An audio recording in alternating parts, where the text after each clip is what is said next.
I don't recognize you, but I sense that you're one of us.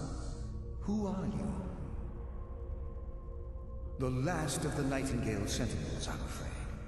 I've defended the Sepulchre alone for what seems like an eternity. We were betrayed by one of our own kind. In fact, I'm to blame for what's happened here. I was blinded by dark treachery masquerading as friendship. Perhaps if I had been more vigilant, then Mercer Frey wouldn't have lured me to my fate and stolen the skeleton key. I haven't heard that name in a long time. How do you know of me? The key! You have the skeleton key! I never thought I'd see it again. And Mercer Frey? Then it's over, and my death wasn't in vain. I owe you a great deal, Nightingale. That's quite a noble sentiment for someone in our, well, in your line of work. My only regret is that you had to undertake this task alone. Carlia? She's still alive? I feared she'd befallen the same fate, ending up a victim of Mercer's betrayal.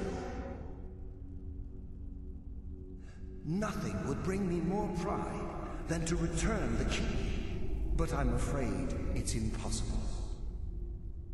From the moment I arrived here, I felt myself, well, dying.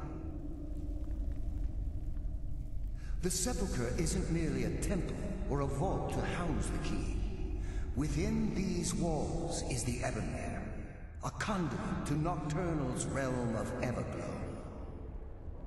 When Mercer stole the key, that conduit closed, severely limiting our ties to her. I'm afraid so. I'm weakening, and I can feel myself slipping away. The years without restoration of my power have taken their toll. Whatever damage has been caused can only be corrected by following the pilgrim's path to the Ebonmere and replacing the key. The Ebonmere is a conduit through which Nocturnal influences our world. Not through magic or blessings, but purely through luck. Yes, absolutely. Your skill is your own. Don't let anyone ever tell you otherwise. But Nocturnal, she influences our luck. Nearly imperceptible assistance we get when we ply our trade. Think about the guild, about the state it was in when you began. Think about all the little things you might have heard. A pick breaking when it shouldn't have. The clouds in the nighttime sky clearing at the wrong moment. Our access to those bits of luck are what separates us from common bandits. Precisely. There are a few who still call Nocturnal Lady Luck, and for good reason. With the Ebonmere closed, and their sudden severance from the realm of Everglow, I fear they've undergone a drastic change. They're shadows of their former selves. They no longer remember their true purpose or their original identities. My spirit didn't manifest itself in the Sepulchre immediately, so fortunately I wasn't present when the Ebonmere was sealed. However, ever since that day, I've felt my power waning, slowly draining away. With the Ebon, they're shadows of their former selves. However, ever since that day, I wish I could help you, but the only possible help I've come across are the remains of some poor fellow who is trying to follow in your footsteps. Perhaps his journal can help? Whatever is affecting the Nightingale Sentinels is starting to affect me too. As I get closer to the Ebonmere, I begin to feel myself slipping away. Even right this moment, I feel strange, when I don't think I should be feeling anything at all. Good luck, Nightingale.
What do we have here?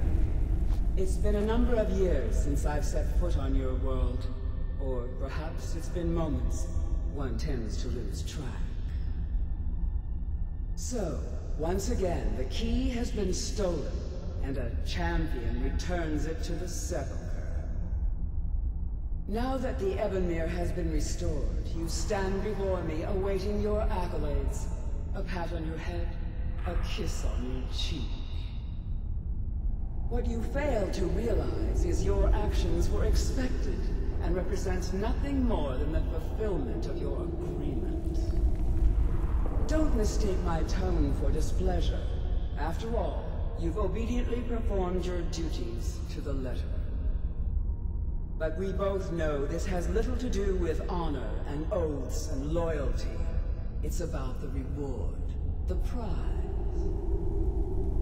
Fear not. You'll have your trinkets, your desire for power, your hunger for wealth. I bid you to drink deeply from the Ebonmere mortal, for this is where the agent of Nocturnal is born. The oath has been struck, the die has been cast, and your fate awaits you in the Everglow. Farewell, Nightingale. See to it that you stay this time, won't you?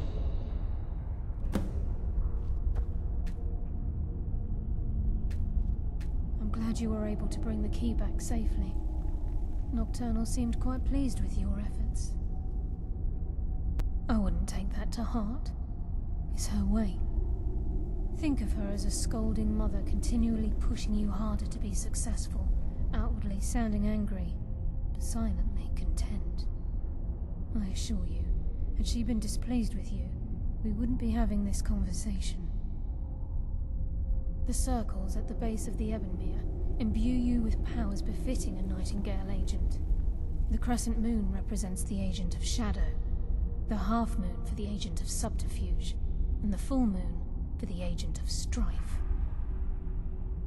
This is Nocturnal's way of maintaining balance. If you ever feel the need to change your abilities, you can return to the Sepulchre and step onto a different circle.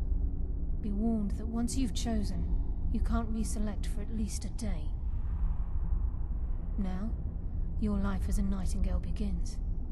Should the need arise, you'll be summoned to the Sepulchre in order to defend it. The Guild has welcomed me back with open arms.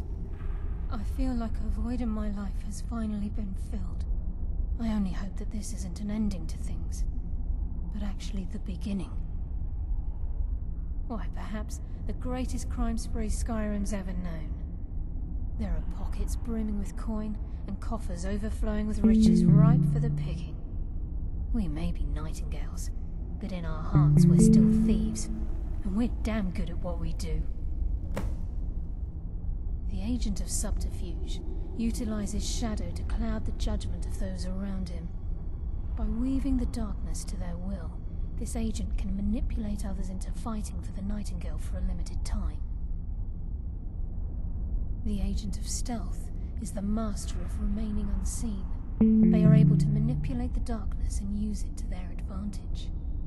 On moonlit nights or in darkened rooms, this agent literally becomes invisible. This agent of strife can send forth a tendril of pure darkness into the heart of another, causing great injury to them. At the same time, this tether will bolster the agent's own life force, making him stronger. Choose your path, and your journey will be complete.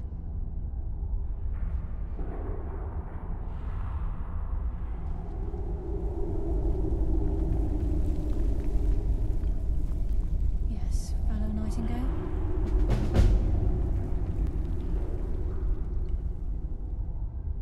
Carlisle? Gallus! I feared I would never see you again. I was afraid you'd become like the others. If it were not for the actions of this Nightingale, your fears would have come true. She honors us all. What will you do now, my love? Nocturnal calls me to the Everglow. My contract has been fulfilled. Will I ever see you again? When your debt to Nocturnal has been paid, we'll embrace once again. Farewell, Gallus. Eyes open. Walk with the shadows. Goodbye, Carlisle.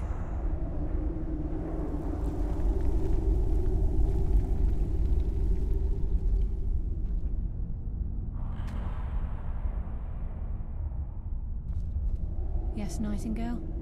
I've decided to make my home at Nightingale Hall. Since it's your home as well, I hope to see you and Brynjolf there. Of course, I may visit some of Skyrim's cities to acquire things from time to time. Can't afford to get rusty now, can we? If this place is in danger ever again, the shadows will call. Should the need arise, a portal connects the Sepulchre and Nightingale Hall. Use it whenever you wish.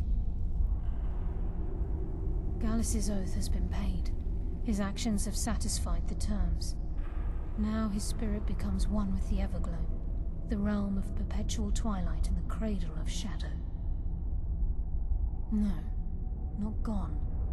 He's become one with the shadows. This is the greatest honor a Nightingale can possibly achieve. In death, he's become a part of that which we used to live. Absolutely. When we say, walk with the shadows, we are asking those Nightingales who have passed on to protect us. It's believed that they are literally what guides our uncanny luck, by placing their hands in ours. That's why the Ebonmere needed to be reopened. Without it, there's no way Nocturnal was able to allow them through. Farewell. Eyes open, and walk with the shadows.